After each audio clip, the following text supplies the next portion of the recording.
you so much for coming on to this interview and taking time out of your day. There's just so much going into this already. Oh, good. Just doing a little face workout for you.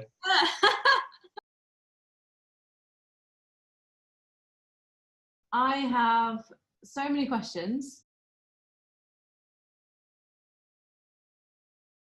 And I think for me, the first one I'm most curious about is the London Relay, because I've never connected personally to running. So I'd love to know your connection with running and togetherness. I reckon that's a pretty good place to start, because it actually starts way back before the London Relay and all those sorts of things. And I'm pretty sure when I was 2 years old, like my dad was a prolific runner. He was, top quality runner in the UK. And he used to go out and do his training. And I just, as a child, assumed that's what all dads did for starters. And I would go, even at 2 years old, Mum has said that I'd kind of follow him out the door. And if he was doing a running hill session, I would be with my mum, I'd run up 10 meters. And then when he turned round after doing his 100 meters, I'd turn round and he'd run past me as I'm running down. And then he'd turn round and I'd turn round. And so that's kind of like my earliest memories are just, quite a lot of them revolve around this kind of running and things like this. And then I guess that just kind of, as a child, it gives you so many lessons. You kind of push your barriers, you learn about yourself, you learn about your limits, you learn about physical pain, but you also learn about mental pain of not achieving what you wanted to do and all that sort of stuff. Once you've lived for so many years with that, it's like that was almost my shepherd's staff that kind of kept me upright at all times. Is, you go to running when you're feeling down, or maybe you're way too energized, so you go for a run and all that sort of stuff. So there's all these lessons, and that shepherd's staff, as once you've kind of grown it as a child, it just stays with you forever, really. And I've done lots of my life has grown around running. So like friendship groups, obviously, relationships, and obviously my mum and dad still run now. Dad's 72, mum's 66, and my two sisters run. So like this Christmas, we all go for a run together and all those sorts of things. And it's the cement that keeps my family together as well. I guess I've kind of achieved some level. I competed for Great Britain at triathlon, been to European champs, world champs, all this sort of stuff. And I loved it for that, and I loved the achievement, and I loved winning awards. And quite often I'd compete with my sisters, and they would win the female and I'd win the male, and we'd go home with two pieces of crap plastic to celebrate our victories. But I think at that same point that started to peak, and all that kind of goodness was around it. It just started dawning. I think I was probably coming of age or something like this at kind of 27, something like this, where you realize, probably you're realizing you're getting older, and you start looking to within the running to see what else is there, really. It's not just about winning. And then you kind of start, you get in this situations, you kind of become a role model to people, and you end up helping other people achieve through running. You see the beauty of the community around you. And I'm waffling quite a lot, but basically this kind of leads you into this situation where you're really seeing this power of running, and much more the power of running is the power of community. And getting back to your first point, kind of the London Relay is both of those. It's not about achieving, it's not about going fast. Like, everyone goes at exactly the same pace. It's just about running together as a community, and what you can achieve if you all come together. Like, we ran 4,010 miles in 1 month. It was in July earlier this year, and absolutely no human being on the planet could have done that. But together we did it, and we had a baton that we passed from one runner to the next, and with that we broke the Guinness World Record. We smashed the Guinness World Record by about 500 miles.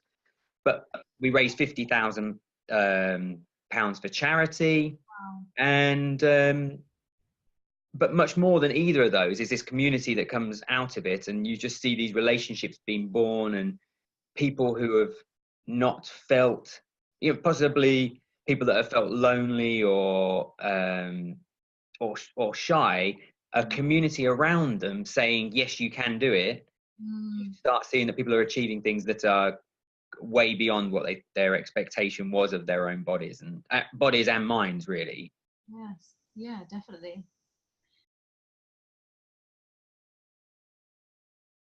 I do a lot of improv theatre, and it's very much co-creation. And if you it goes as far as if you make a mistake on stage, it's your team player's job to make it look like you did it deliberately, and that's where the comedy comes usually. Yeah. Tripped up, and my team player then tripped up behind me. It would look like we were a pair that goes around always falling over, and it would be quite funny. Yeah.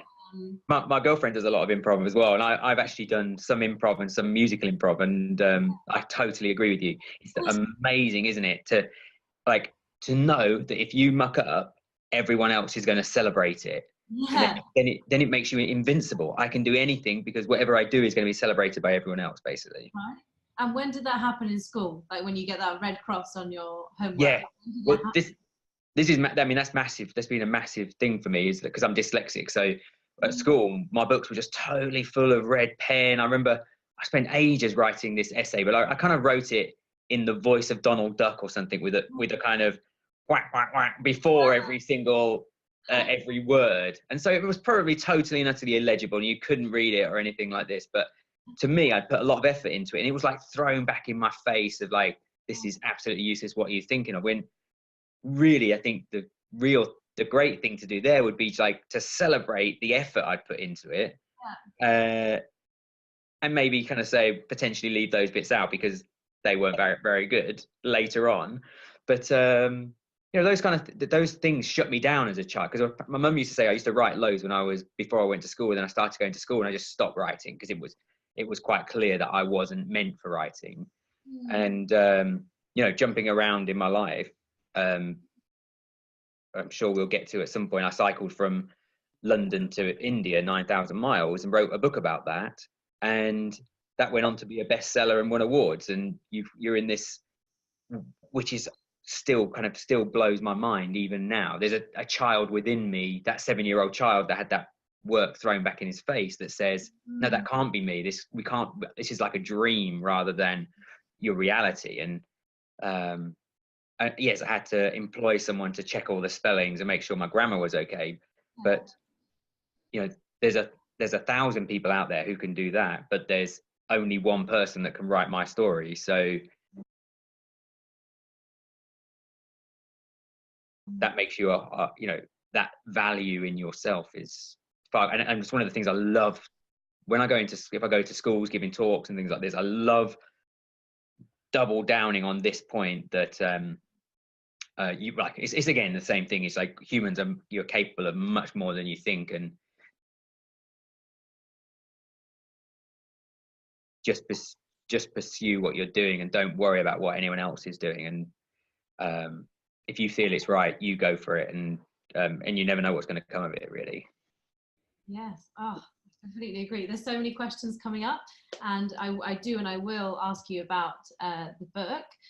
However, what I want to say is how incredible that you've got to a stage today where you can coach your child self and be like, yeah, that should have been celebrated. Like you're almost talking to young Danny. And how amazing that you can get to that place. And I still see that even some of my closest friends aren't in that place yet, where they can see all the amazing things they did that should have been celebrated, but they may have been told by society, other figures, that they shouldn't have.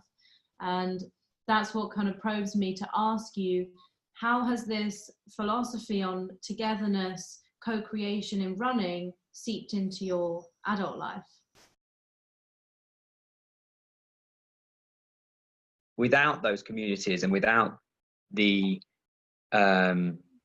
people around me, I would be a totally different human being. And how, with those tight communities around me, and especially, I mean, I am exceptionally lucky that I've got an amazing family, and they all really, really support, just like the improv.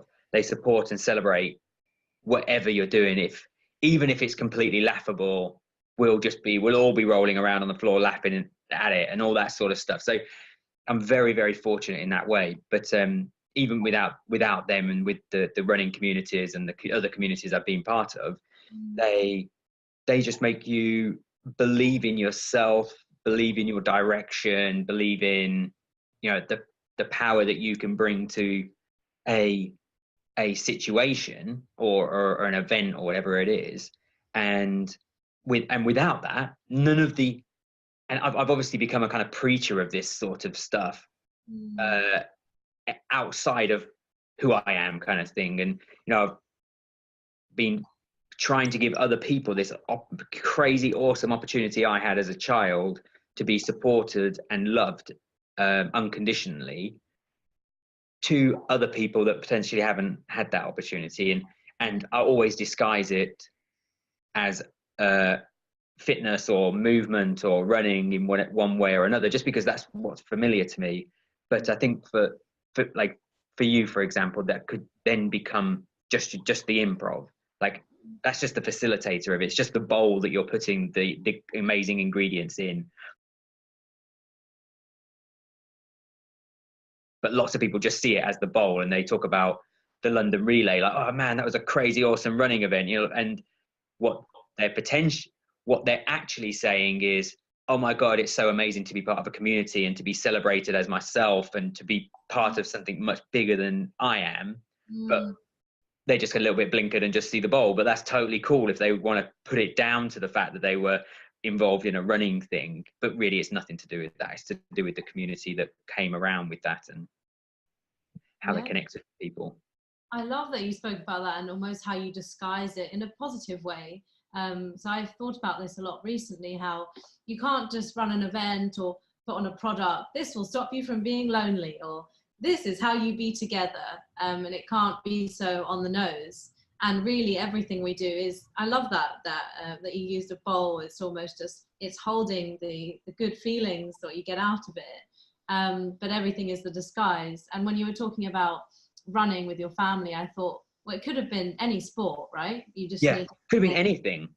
It doesn't have to be sport. It could have been, we could have all been musicians, we could have been actors, we could have been singers, we could have all been scientists that want to do crazy things. But just having that support, saying, yes, Dan, have a go at sticking magnesium with copper sulfide and see what happens. And I actually have no idea what would happen. Yes. And they would love it. But they would celebrate it no matter what. If I just put them together and nothing happened, they'd be like, oh, that was interesting, now you know. And if it blew up the house, like I have not quite done, but you know, I drove our mum and dad's car into the house, and like I probably wasn't in everyone's good books because I'd kind of torn off this wooden part of the house, but I was trying to be helpful. I was driving mum and dad had gone out and they'd got a car each, and one of them was blocking the drive. I thought, oh, I'll just pull that one up at to allow a little bit of room. And I just drove it into the house and smashed up the house. But the fact I was doing something good was also looked at, as well as the fact that I was in trouble because I destroyed the house. But that's very impressive on your parents' part. I mean, one of the things I talk about every now and again is mum, when I think I was about 1 year old, I just started walking, and mum caught me drinking out of the toilet bowl. And I think there would be a lot of people's natural reaction would be like an angry one, and like, because you're worried about the child. But mum was just like, that's very interesting, Dan, but the water from the tap is much better. Drink that one.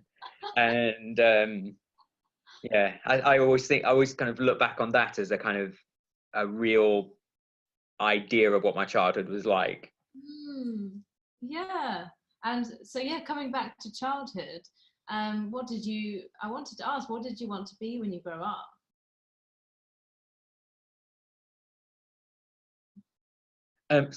When I was 11, the headmistress got us all in a line. I think I wanted to be a mad scientist at one point. I wanted to be a hairdresser, but I think these were just fads. And then after leaving junior school at 11, going on to senior school. And I don't know, I think all head teachers do this, or at least they used to. Get everyone in a line, ask everyone what you want to be when you grow up. And the school's in front of you, you're on the stage, the school's in front of you, the teachers are down the side and the parents are at the back. And everyone was like doctor, lawyer, politician, footballer, whatever else. And it came to me and I said, I wanted to cycle around the world and raise money for charity. And I've got no idea how that idea could have got into an 11-year-old Dan's head.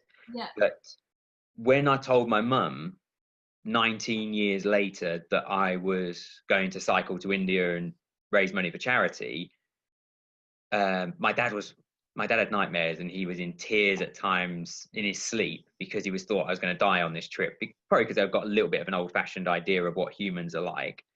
And but my mum was just super calm, and I'm such a mummy's boy, I couldn't believe it. And she said that when I'd said, she reminded me that I'd said this at 11 years old, and she said, this is what you've always said you wanted to do, and I've got to allow you to do it even if I am worried that you're gonna die.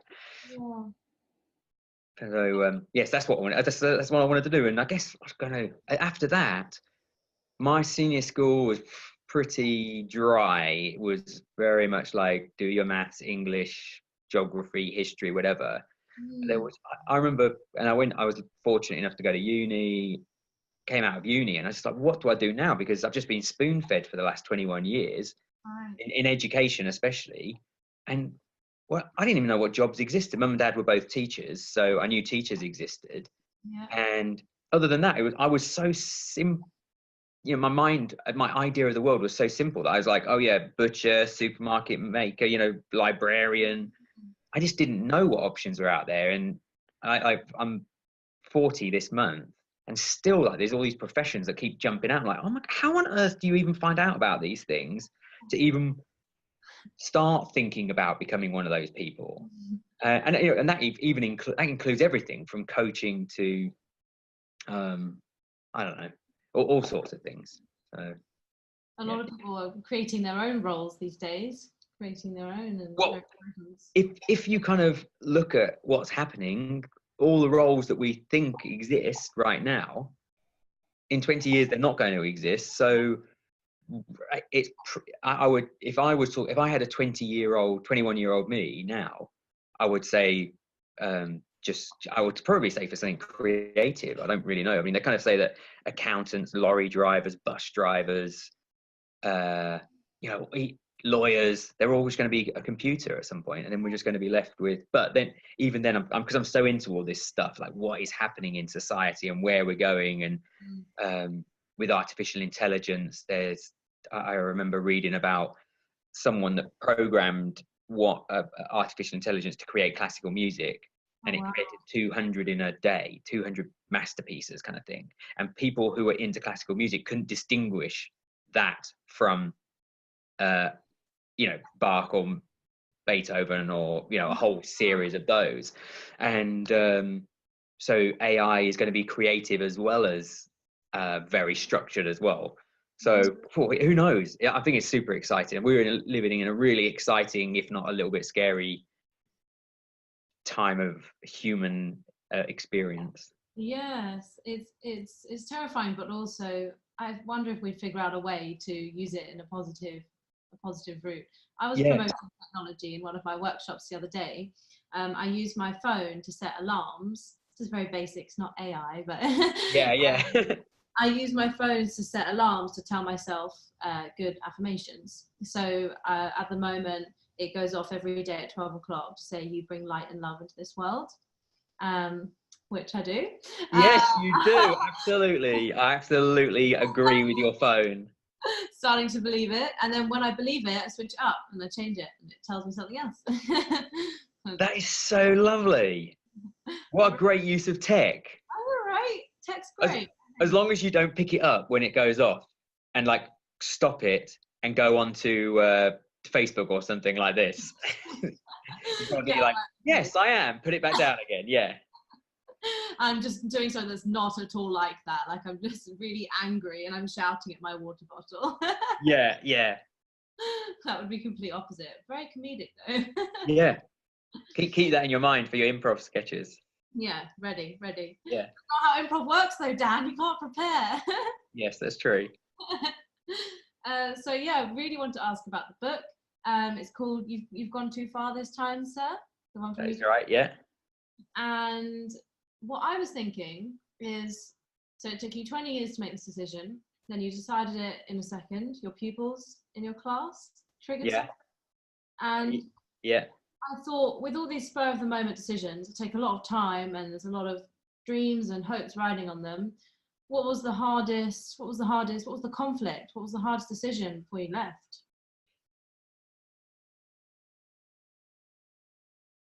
I think the biggest thing, well, I mean, obviously with my folks being a little bit worried, that didn't sit very well with me, because you're causing other people pain for your own, like what a trip like this is. It can have meaning, but kind of, if you go down to the essence, probably it was much more about an expression of myself and leaving the nest and being a grown-up and whatever it was, or rejecting society, even if you wanted to look at it that way. And to be causing someone else pain with that is a little bit selfish. And so that was one of the big kind of things. But I think also, in the time leading up to me setting off, there was all these kind of different ideas of how you could make it happen, and it was just like, it has to be authentic.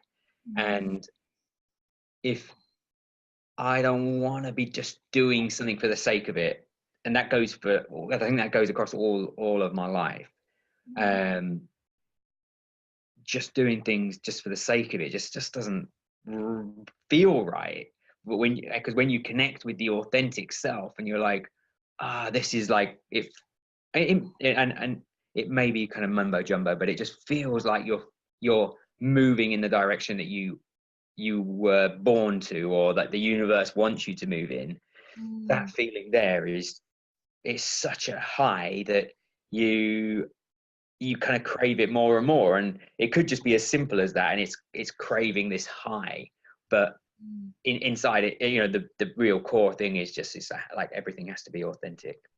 Yeah, this word's coming up a lot, authentic, and it's really big for Smiles for the World as well. And about 3 months ago, I actually posted on my Facebook, so I was struggling with the word, so I just posted on my status, what does it mean to be authentic? And I wanted it to trigger people, and I wanted them to respond, whatever it came up, like, bloody hell, why are you asking this, to their own definition? Because these words are so powerful to us and some aren't. Kind of goes back to my alarm, like, I only use particular words and other words wouldn't mean anything to me.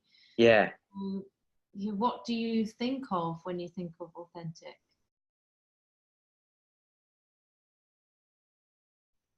And the meaning of I want to know the answers other people gave, but I'll give my one first, so it doesn't get any bias towards those. But I think the thing is, sometimes I talk about a lot of things, and it's just like the feeling I'm getting inside of myself. And whether that's my heart or my gut or my brain talking, it's much more a feeling. Like, I think for me, feeling is much more important. One really good way to do things, especially in terms of business, and if I'm going out and giving talks or anything like this, is especially if there's a figure of money involved, or there's other gains to be made, it's like, would you do this if you were doing it for free? And if so, that's probably that's a good sign to say that this is an authentic you type of experience. And that's definitely something I really, really believe in. And if I do work with partners, it has to feel right. And if it's not, then, and I have, obviously, there's opportunities arise, and sometimes I've taken them for potentially the wrong reason, and you're soon found out really that you had done this for the wrong reason, and then the relationship doesn't quite sit right, and you end up feeling things around that are less than positive and less than smiley. But that's your kind of, you learn everything in life, you have to make mistakes. And I believe this with, like, if I ever have children, I want them to make their own mistakes and not be dictating on what's dangerous. If they kind of climb up on the table and they jump off and then they graze their knee, then hopefully they won't do that again. And that sort of lesson teaching, rather than imposing what you think is safe and all those sorts of things. I'm probably not giving a very good explanation. What were the other people? What did other people say? There's no right or wrong, Dan. I thought we were getting at that. So you can't give the wrong explanation. But I do talk about authenticity a lot, so I really should have a good answer for that question, because it is something that guides my whole life. So why does it guide my whole life? Maybe I'll get back to you later on, see if I can make it work. I think that was a great explanation, because you're processing, and that was very authentic in itself. So yes, exactly. That was a full, one word, one sentence explanation. That would have been ironic. Yes, exactly. What were the other examples? Give me some, if you can think of them. Someone said to act in a way that is true to yourself, no matter what the circumstances are. Someone just wrote, "Oh, Isla." That's my favourite so far. Not trying to sugarcoat what you're trying to say, what you feel and want to share. Honesty, honesty, honesty. Yeah, I guess that's a really good place to kind of delve into, is that honesty. And so many people, and I definitely found myself doing this, I'm guessing most people do. We're all like, especially as living in this country, we're kind of like a little bit fearful of saying anything bad about people, especially to their face. And just kind of, I think if someone's, with a few of my friends say one of their number one rules is when they organize the marathons and stuff like this, and one of their number one rules is don't be a dick. And I think that is even though it's a bit crude, it's a very powerful thing. And if someone is being a dick, it's probably quite a good idea just to let them know. Otherwise they're going to go through their whole life thinking it's okay to be like that.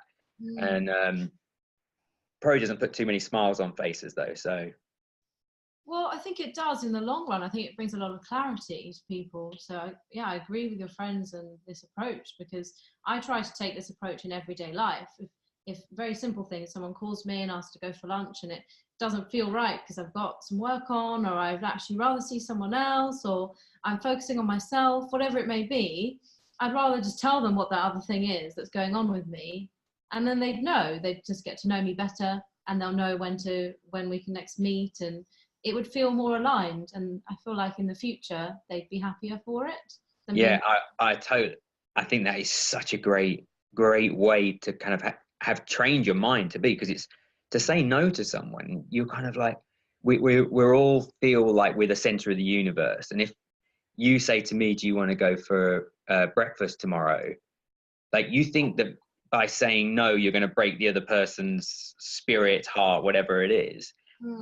But really, they're just like, oh, okay, I'll either go with someone else, or I'll leave it for this time. But and I think being able to say no to things is just, it simplifies your life so much, especially people who are living in London, where there's so many people and there's so many things happening, and you're asked to do things infinitely. And if you say yes to everything, then you just have absolutely zero you time, which is obviously hugely important for well-being and happiness. I completely agree. And it's like, we talk a lot about fear of rejection, but we don't talk about fear of rejecting. That's what we're talking about right now, right? Oh, yeah. We're afraid to reject someone else, to then later on be rejected, or to hurt them. That is, because there's quite a lot of emphasis, isn't there, on that go out, be rejected, and you will learn more about yourself by being rejected. I have been involved in one of the workshops that you guys are involved in, where you go out into the street and you ask people questions that you're definitely going to get rejected for, and the learnings come through. That is absolutely, I mean, that day I spent in London was so fascinating, because I'm quite used to it, and I've probably done enough things to realize what it's like to be rejected.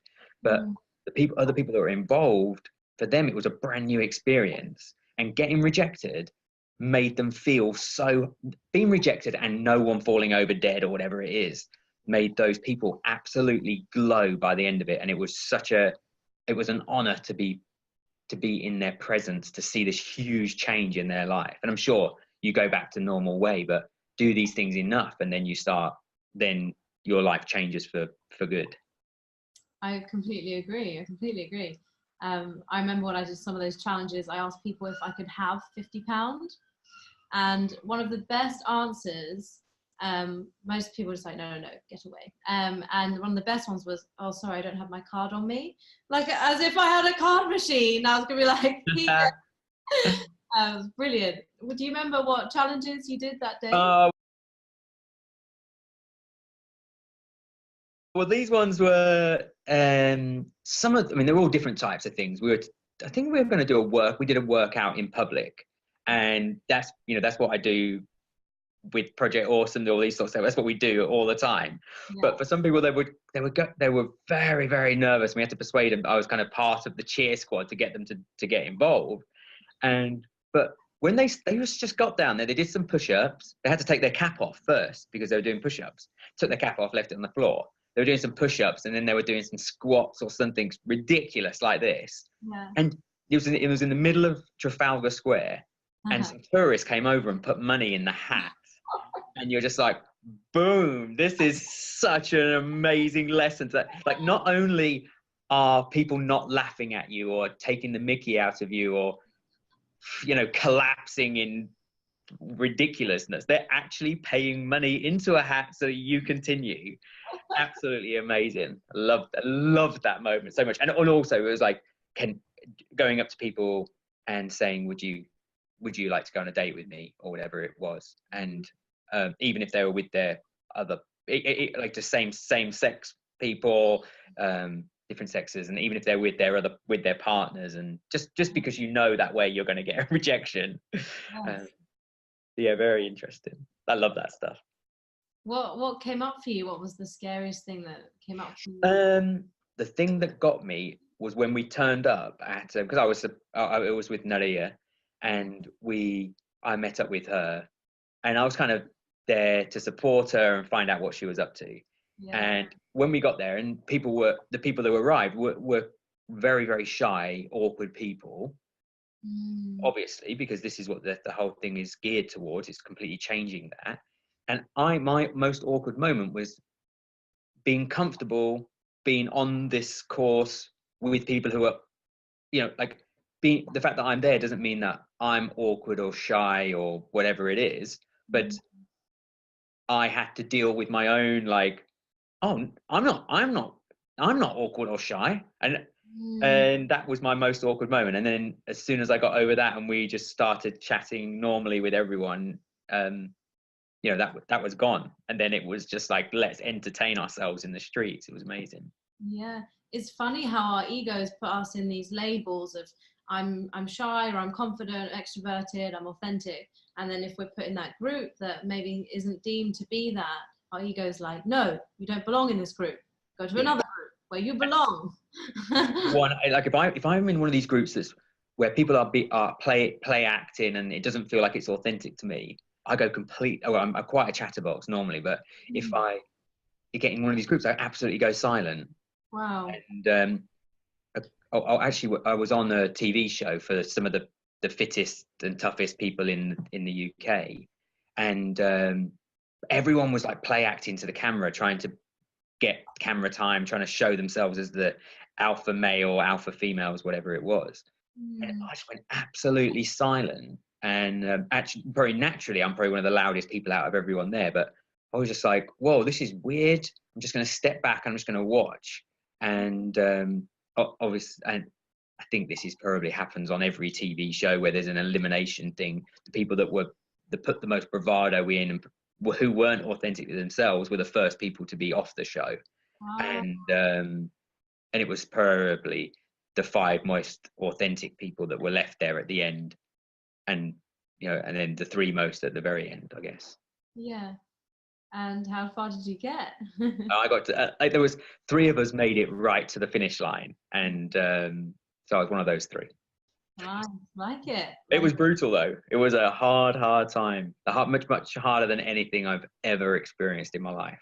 Really? Oh wow. Yeah, It was a lot yeah. of. It was special forces were brought in to try and break you mentally or physically, Oh. and I think all of us were prepared for being physically broken, and it was just that mental side, and they would humiliate you and do all sorts of things to basically attacking that ego, making you feel like they'd call you weak to try and aggravate your ego into like, no, I'm one of the strong ones. But that done over and over again is very hard on your mental health, and it also massively helped for me personally that I was really enjoying it, and I was in this group of people, and I think I've been by the end of 2020, I will have been to 5 people's weddings from there, and I call the people who I was on the show with some of my closest mates, which is amazing because we only spent 12 days together,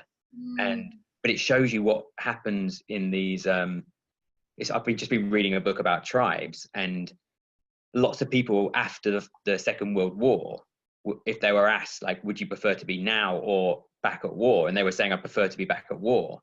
And I think this is quite true of soldiers coming back from battle, and they experience this because when there is a negative thing coming in from a negative external, it makes you all come together as a whole much more so, and so people miss that camaraderie. And if something happened to someone during the war, everyone had their back and were trying to help them, and then when the war was over, it became, we all as human beings, we became much more, our selfishness came back and looking after ourselves. And so it's just very interesting, and especially having had that experience where I was put under the most stress that I'd experienced just for 12 days. Those friendships are just very, very tight, and I think it's down to that whole we had to come together very tightly to survive the external. It's when you really need each other. Yeah, exactly. Yeah, but wouldn't it be lovely if that was real life, and we all. I always kind of hark back to the Olympics 2012 when a stranger in London picked up a map, and like people were running to kind of to offer their services to help them get to their place, or to escort them wherever they needed to go. And it's like, this is just humanity at its most beautiful. And coming back to the relay in London, that was one of the things that was very core to me. I wanted to get this feeling of I don't think we're never going to recreate the Olympics, but create a vibe where people want to help each other and support each other. And I think we did that, which was like one of the biggest positives for me. Yeah, I love the sound of it because, as I said, I'm not a runner, but I love co-creation, and that would sound wonderful to me because it's like, okay, I don't have to be the best, I just have to participate, and I know that other people will pick it up for me, and I really love that. But in this, like, you are exactly who I want to take part in the relay. We had some 5-kilometer legs that we did at walking pace, so anyone could come round and take part in it. And actually, those people that belong to running clubs already have their mini tribe, which is their club. It would be much more. Let's not say you, but someone who is like, I'm not a runner, but also says that about everything else. I'm not an improv artist. I'm not a musician. I'm not a writer. I'm not whatever. And then you actually can slowly build all these little walls around yourself until you are sitting in a quite a lonely place. But if you can encourage that person to say, okay, well, these people seem to think I'm a runner, let's just go in there and experience it. And then as soon as you're in, you're kind of trapped beneath the positivities and lovelinesses. And then you're like, well, hold on here. Well, maybe so like I've just proved that I can be a part of this running community if I want to be. So maybe next time I'm going to join a choir and see whether I can be part of the singing community and all those sorts of things. And that'll be a trigger for this ever-growing self-belief.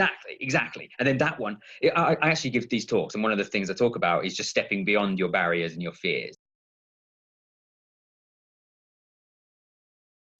And because we do, all of us build these barriers around ourselves that are restrict our lives, and whether that is like even almost, you're almost saying it with I'm not a runner. Like, you are a runner, you're a human being, you've got 2 legs, and so you can run for a bus stop, or if you were being chased by a pack of wolves, you can. And so in that sense, you are a runner already, but you've built this little barrier to say I'm not a runner. And by saying that, if you're not a runner, that probably means you're not a hockey player, not a footballer, and that one statement blocks a lot more than just being a runner. It blocks being part of a community, which is, and all those sorts of things. And if you can step past that one, and no one falls over and dies, and you definitely don't fall over and die, then you think, well, maybe I'll step past another one. You step past another one, and nothing happens, exactly the same happens again. And then suddenly all these kind of fears or barriers you have take on this shimmer of vulnerability, and you step past another, then it becomes even more vulnerable, and you step past another, and then you can find yourself in, and this is how I try to live, is that you don't have any of these kind of mental barriers in your head stopping you doing anything. And that's led to doing my improv, doing the musical improv. I kind of think, well, I'm not a singer, and my mind is a very slow working machine, and like brain to mouth is very, very slow, and that could be the dyslexia, or it could be just me. And that could be me putting in a barrier to say that that's exactly what I am. And it's, and I was thinking, well, if me on stage having to make up verses that rhyme out of the top of my head, whilst the pressure of 100 eyes are on me, it kind of made my stomach go, kind of made my breathing go heavy. But then you do it, and people are roaring with laughter, and like at points, especially when I actually thought I was mucking it up, everyone thinks that's funny. And actually you're kind of, and then everyone cheers afterwards, and everyone goes wild, and you're just like, oh my god, I can actually, maybe I'm not going to be a Pippa Evans, but I can definitely have a go at this and not make an absolute fool of myself. Oh, I love it. That's one of the most beautiful things about improv. I haven't leaned into the musical improv as much yet, but getting there. What you were talking about, these mental barriers, I read a book recently, and thank you for picking up on one of mine. I read a book recently that calls them limiting beliefs, and it talks about how we all or most have an upper limit problem. Even extremely successful people, they'll get to a level of greatness, and then they hit this, he's like a ceiling, he describes it as, the author. And he encourages you in the book to get to he calls it your zone of genius, which is breaking through the ceiling. Someone saw it on my piece of paper and laughed. It was like, I will reach my zone of genius. I was like, don't laugh at that. Yeah, great. So it's really interesting. And so I want to ask, do you feel like you're battling with any limiting beliefs at the moment?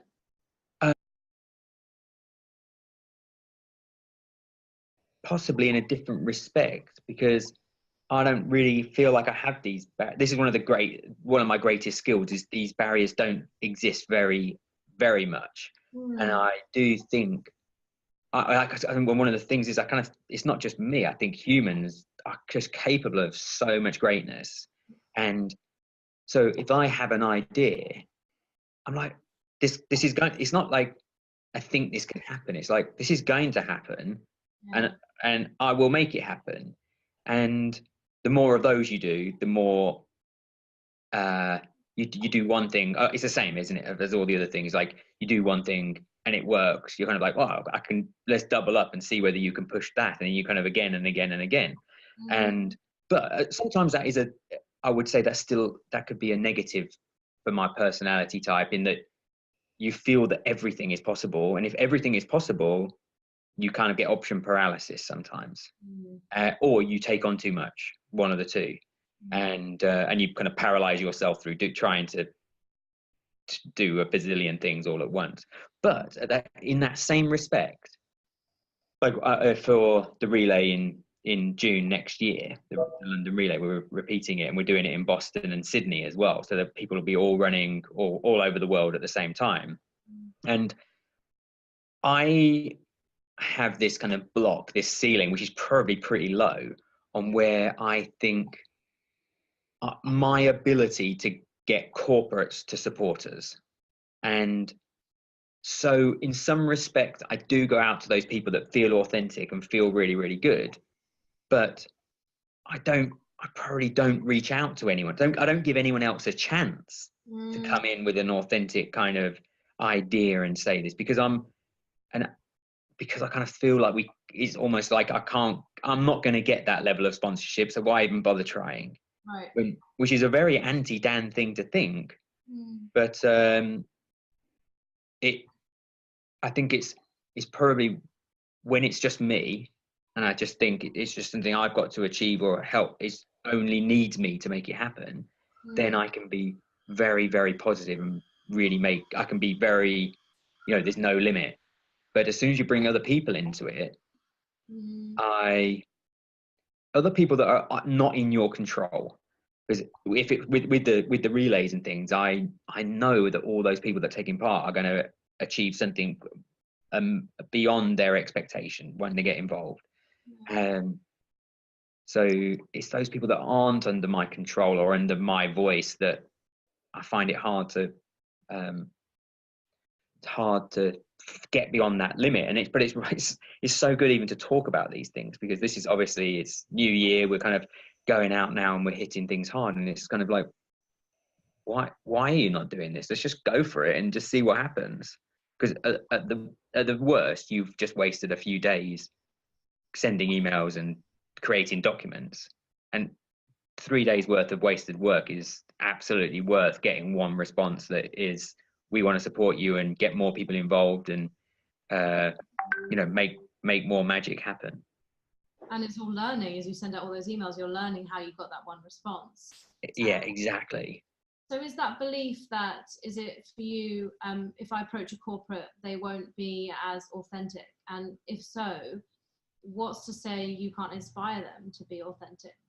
Yeah, totally. It's not just that. It's kind of like, sometimes I feel like I'm not part of society, and a lot of my choices in life have been, I don't want to do a normal 9 to 5. I don't want to comply with all rules and regulations. That a lot of them are just completely and utterly, they're just a legacy of times gone by that are completely pointless. And like 9 to 5, I first finished university and went to I worked in property fund management because I got a maths degree, and I'd go out to my run club at 6 o'clock on a Wednesday, and because I'm pretty forgetful, I'd forget my wallet or my phone or something, and I'd come back to the office 2 hours later after going for like a 7-mile run and then having a beer after. And I go back to the office and people are still sitting there. Yeah. I was like, what? And they're playing on, they're researching stuff on Google, or they're on their Facebook and stuff. And I was just like, what? But they feel that they have to be there to get those, to get the promotions and bonuses they think they deserve. And I don't even know where I'm going with that. What were we talking about? But I'm just lost. I don't know where we were at. We were talking about you inspiring corporates to be authentic, and you already started. I was ready to start the authenticity. It's already inspiring what you're saying. Yeah, but there was a point to it which I think was something to do with yes, it's kind of like me rejecting the normal society and these corporates and things like this, and because I don't feel part of them, I see them as beasts that are money-making beasts that will do anything to better their bottom line than people like me who will give their whole energy and life to something when my bottom line, where their bottom line is a financial figure, my bottom line is how many smiles I put on people's faces, how many hugs I've been given, or and so our goals are so, I feel, and I'm sure this is not true for everyone by any, I'm sure it's true for some, but definitely not for all, that our aims are so disjoint that, like, why are they going to get involved in what I'm doing? Because they just care about money, and I'm not going to make them money, and that sort of thing. So I wonder if it's coming back to almost what you spoke about, though, and using something as a tool, as a bowl, to disguise what they get on the inside. So I wonder if what you would offer them would give them happiness and all these things they may be missing from their work life, that they relate to money. I wonder if there's a tool you could bring them where it's a disguise, you know, it's I corporate. love this. Like, it looks corporate to them. But we should do these talks every week, and then you can pass all these ideas that I say to myself, so I actually listen to myself and get things done.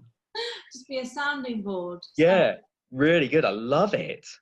Yeah, I think it's just a matter of a leaflet or a product, something that looks very corporate, but it's all a disguise, and actually it gives them something so much more, and they'll never mention it. They'll never mention the more, but you gave it. Yeah, but they'll end up loving the bowl because of what's inside it, not because of what it is. But they'll be able to tell their supervisors and CEOs that, oh yes, we got the bowl. Yeah, we got this really fancy bowl. Yeah, and they know it's the stuff that's in it that matters. Yeah. Oh, thank you. That's so good. I'm inspired. I like it too. I think I'm going to use these ideas. We're all bouncing off each other, right? Good. And this links really well with one of Nerea's other projects, Live Your Life Your Way, because that's what we're talking about. Live your life your own bloody way, right? Like, stop listening to what's going on outside, 9 to 5, Monday to Sunday. Sometimes I don't remember what day it is. And why do you need to know, like, what the actual day is? Yeah. Can I go jump back right into the past again? That same 7-year-old boy that was getting red pen all over his books. Yeah. I'd come home and I'd be getting, because I'm probably a little bit hyperactive as well, getting a bit of trouble at school. And I'd go back home and I'd say, like, this, I tell my dad what all the other kids are doing, like they're getting 10 out of 10 and I'm getting 3 out of 10, and their teacher's pet and the teacher's sending me outside for being disruptive or whatever. And this is the very core sentence that changed my whole life, is that Dad said to me, well, don't worry about what anyone else is doing and just be the best version of yourself you can be. And that is, I start with that quote when I give my talks at Google or Twitter or Nike or wherever, and then I just end with that on the big screen: be yourself, Dan's dad. And I just think that is authenticity, isn't it? It's like, you know, it's just being yourself and just being true to your own desires. Obviously you have to have a kind of a little moral book that goes alongside it, that you're not kind of abusing, you're not hurting anyone else. But if you can be you, it's just such a, and I talk about when on this cycle ride to India, you were going through the Himalayas, it was like totally barren mountain tops, and there's a yak wandering around. And at that point there, you've got no social media, you've got no contact with your family or friends. So the pressure from social media, the pressure from your family and friends disappears. Like, what is the social norm there? Like, the social norm pressures disappear. And when that all happens, you're just left with this beautiful version of yourself, like a pure version of yourself. And your thoughts are your own. They're not manipulated by media or advertising and, you know, or these people around you.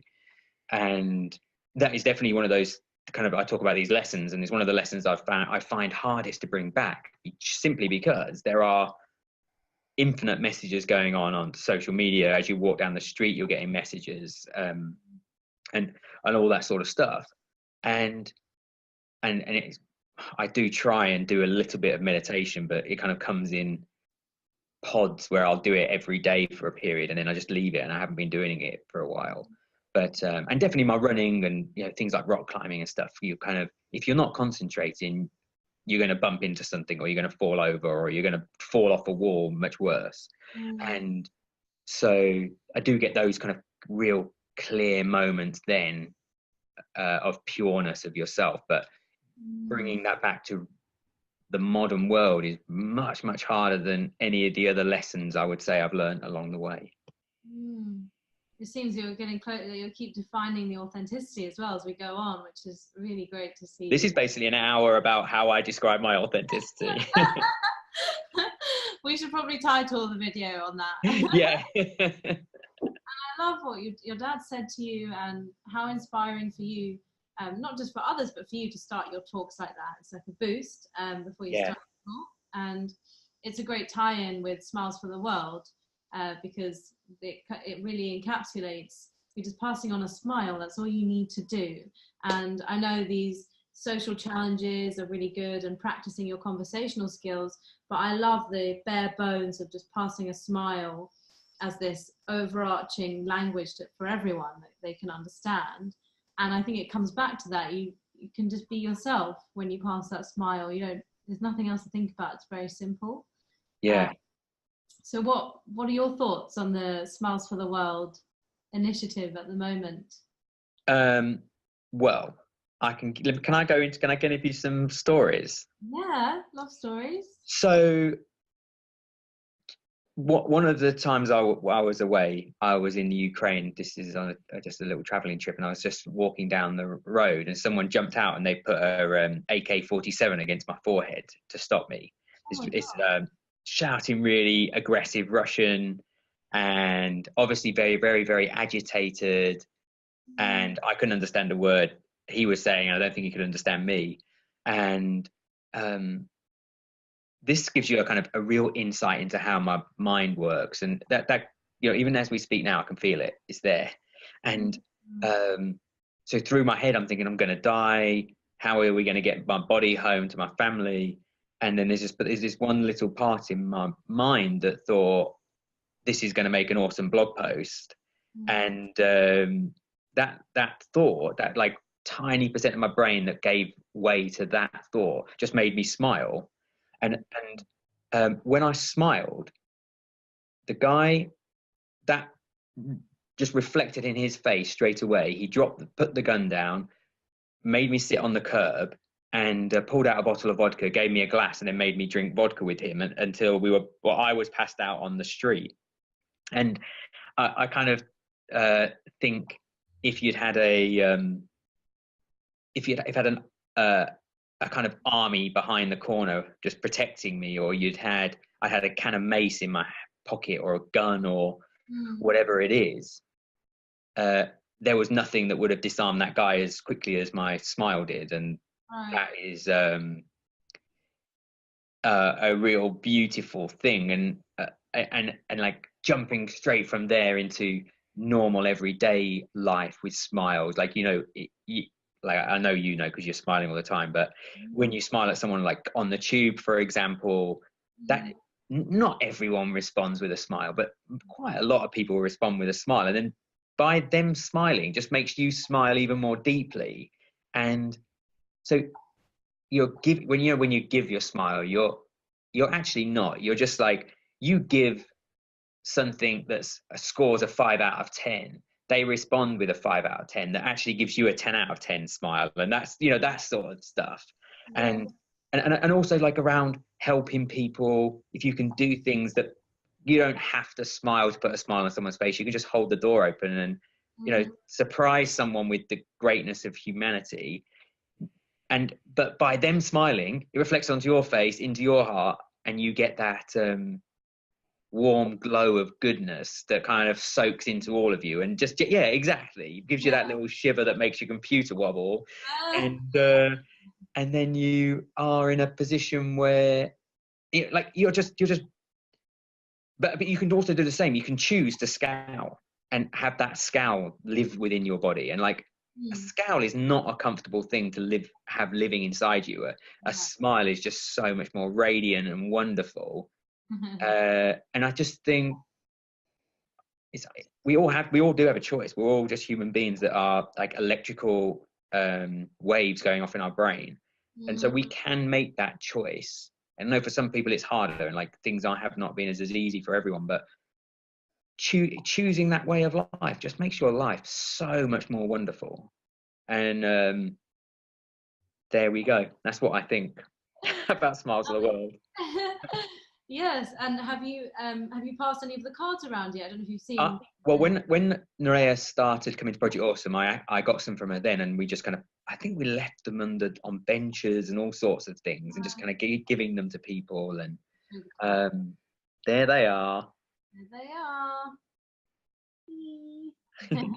are. Yeah, just what an incredible thing that is. That's just, and literally all you're doing with that is just passing a piece of cardboard, which is just simple. But it can be, for someone, that can be a gift worth, an infinite amount of money. Because it just can bring them something that finances can't. Yeah, I completely agree. I make it part of my morning routine as soon as I wake up to smile in bed, and it somehow just lights up my brain and makes me think of positive thoughts. I feel like our brain has associations with previous memories when we were smiling. When you smile, it just brings about positivity. Yeah, I mean, like that. I don't even know. I don't know if it's scientifically proven, but definitely, people say that, don't they? That you just smile and it just brightens up your mood. I love the idea of doing it as soon as you wake up, because that means your whole of your day is influenced by that one smile. But definitely, if I'm feeling a bit grumpy, I'll just kind of go put a real big one in, try and tense up all the muscles around here, and it does. It releases something. They're just like, and just allows you to let things go that have been bothering you, or that sort of thing. I'm just picturing Dan on like the back of a London bus, and you realise you're feeling down. You're like, and everyone's walking past you, like, yeah, looking at you like a madman. Oh, well, on the topic of Smiles for the World, we are running an event at the end of the month on the 31st. So you're very, very welcome to join us. Good. What is it entailing? So it's called Social Street Workshops, and we'll be focusing specifically on playful interactions, because I'll be coaching and Nerea will also be coaching, and I'm going to bring some of my improv theatre background into it, get some games in there, get people going with that first instinct. It comes back to everything we were saying, we ignore that first no or that first yes or whatever. Yes. Just go with it and be silly. What is your favourite game that you'll be bringing? Ooh, probably the favourite improv game is one that I do. It's non-verbal, and I put people in pairs, and they have to first, one person raises their hand, and I say, okay, you'll be the leader. So you're going to move, and the other person's going to follow you. Then they switch after a minute, and then I say, there's no leader. You're going to figure it out. You're going to keep moving, and you're both going to contribute not one at a time, but whenever. Like you'll move and then you see someone else do something. So you're like, okay, I'll do what they're doing, until you're creating this like spontaneous movement together. And there's no knowing who's leading and who's following really. And your ego's constantly giving up your idea. Because you're like, oh, I'm about to do this. Oh, they're doing something else. Okay, I'll do that. Yeah, wicked. Constantly giving up that idea. Yeah, love it. Like that flow state. Good. Yeah, I hope that will get them creating and approaching strangers. That's the idea. Love that. So before we finish, do you want to share anything coming up for you, future projects and dreams for 2019? So I think like I'm putting a lot of energy into these relays. So like I said, we're looking in Boston, Sydney, London, 30 days of continuous running. Raising money for great causes, but much more than that, creating communities and hopefully cross-border communities that we're hopefully going to spread all over the world until I'm not going to stop until we've got everyone loving everyone else. And that's our start anyway. That's the kind of big things that are going on. Giving talks all over the place. My talks are called The Happiness of Being You, which obviously is influenced by my dad's words. Where can we find your next talk?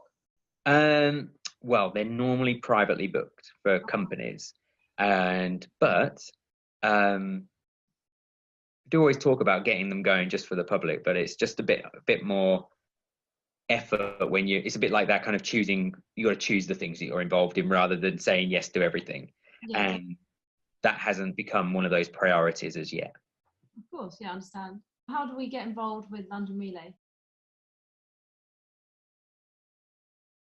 Is the website. You can go there and just kind of sign up so that you'll be the first to know when stages get released. I'm at Danny Bent on Facebook and Twitter, and at Danny_Bent on Instagram. There they are. And DannyBent.com is my website. Great, because another Danny Bent took that Instagram before. Yes, that is exactly right. I'm trying my very hardest to get it.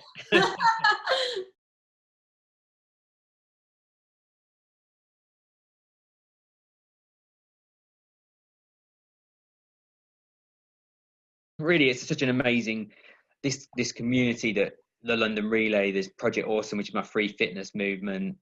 There is all sorts of little things that are happening, and within that community, people feel supported, so they start doing what they want to do, which is generally ends up being quite exciting stuff.